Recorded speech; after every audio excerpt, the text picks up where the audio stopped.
with your trip to Lion Territory, we're going to have a huge adventure, and that is a very exciting time of year. There have been some new arrivals in the prides in their heartlands.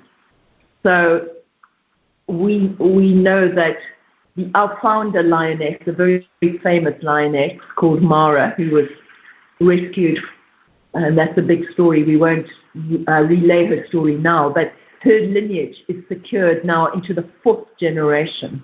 And so your group is going to be meeting her great-grandchildren.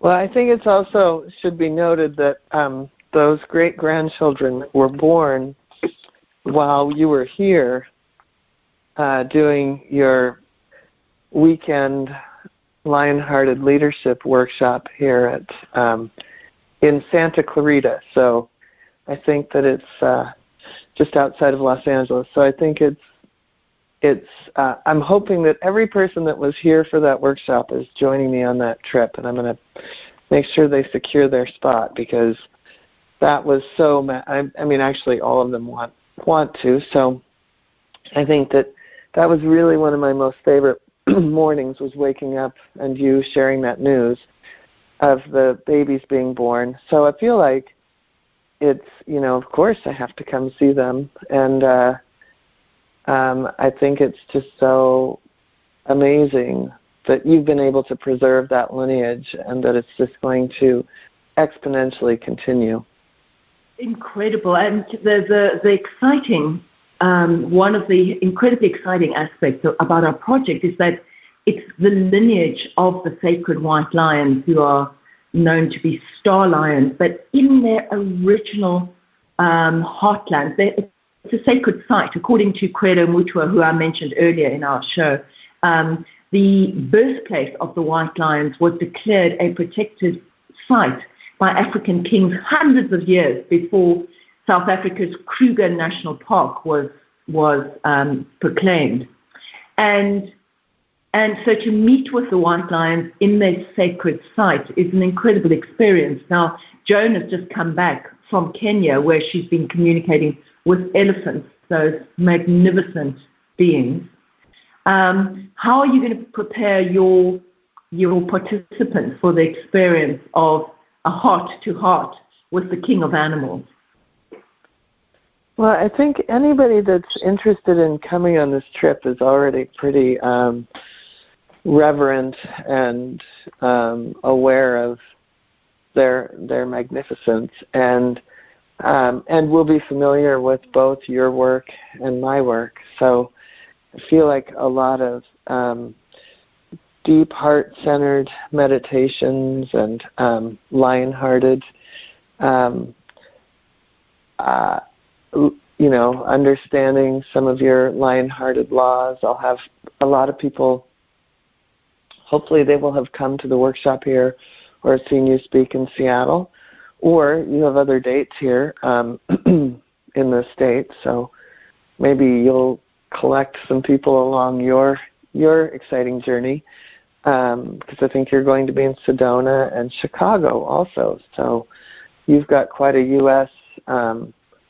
tour. So I feel like the more that we're spreading this word of being in your heart, the more people step into their mission, and when there's in their lion-hearted mission, they can't help but to have reverence and respect and appreciation on behalf of animals and nature. So I feel like it'll, be a lot of meditation and helping them get ready for,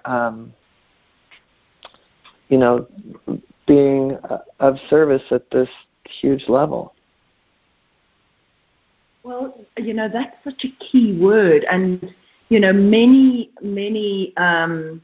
people might think that that meditation is wafty. I would like to say that the work that Joan does and the work that I do is very service-orientated, very directed, goal-orientated. We direct the knowledge that we receive through these subtle means of interspecies communication into action, into real service-based action in support of our planet. And so if there are ways in which you would like to help, we have a wish list, and we communicate very clearly on our Facebook ways in which you can assist the project on the ground, on the front line, that is doing key conservation work for the white lions. And when you do conservation work for the apex animal, you're doing conservation work for the whole ecosystem. And when you're doing conservation work for the whole ecosystem, you're supporting human systems, because ultimately we cannot survive without nature. We cannot survive without the wild places. Those places cleanse our waters, our air. There is no currency, there's no value that can quantify how important those things are for life on this planet. So what I'm saying is these things might seem subtle, but the work that Joan and I do, and key animal communicators such as Winter Worsthorn, is very directed to support animals and nature in a way that is shifting the paradigm. So again, I'm profoundly grateful that this voice has been heard in patriarchal structures such as Parliament in South Africa. So there really is a chink of hope for the paradigm shift that we all need to make towards a loving and reverential service-based leadership on this planet.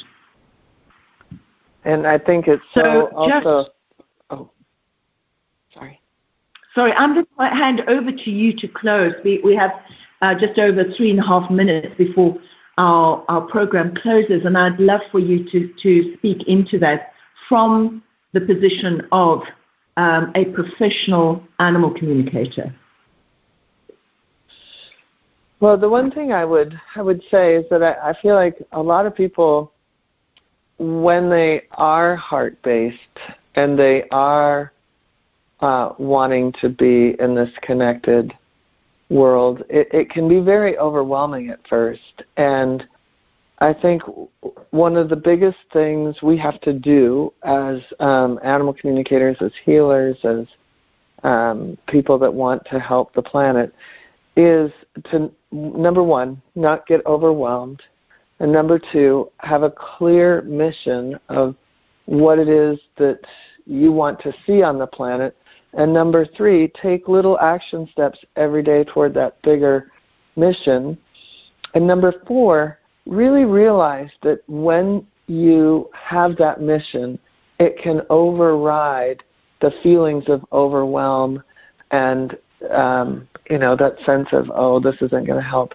You just have to be driven by the mission of service, and absolutely you will find yourself empowered because you're connecting into a collective that is bigger than you. And whenever you do that, there's connectivity and love and the power to move mountains, just like you've done in Parliament. You connected up with a collective, and it was bigger than the men in Parliament, the old school way.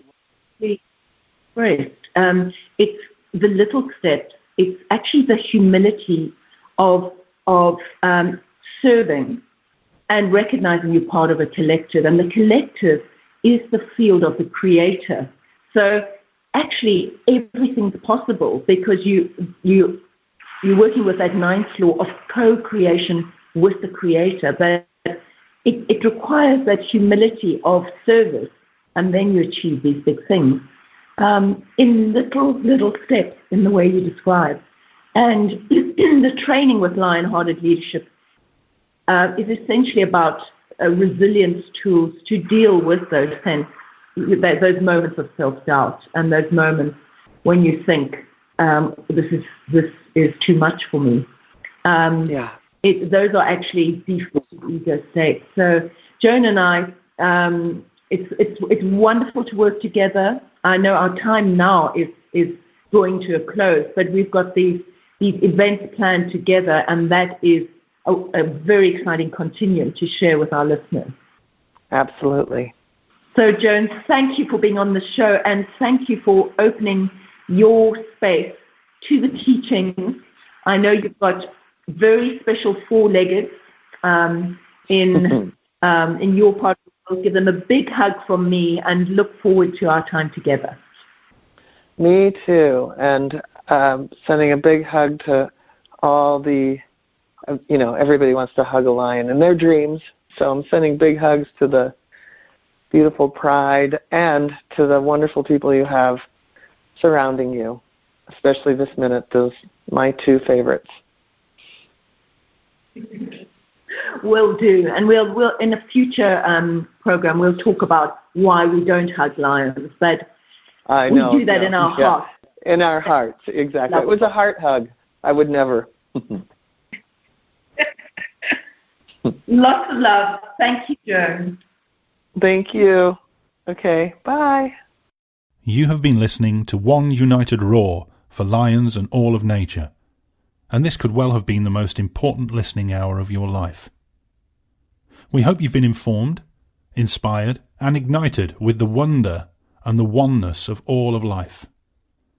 You're now invited to join hearts and voices with the lions and all that they stand for, to roar your truth, to be a voice and a force for nature in the choices that you make every day and the way in which you live, think and speak. Lion-Hearted Leadership and Dream Vision 7 Radio unite with you in one united roar. Join us again next week for another heart-opening experience.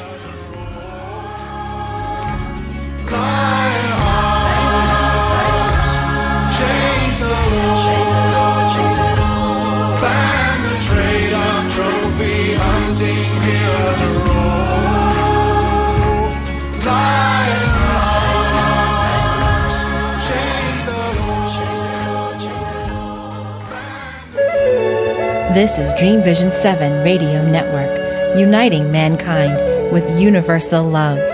Our shows are created from the heart, bringing each listener to a place of divine enlightenment. Breathe, relax, and enjoy. Let life flow.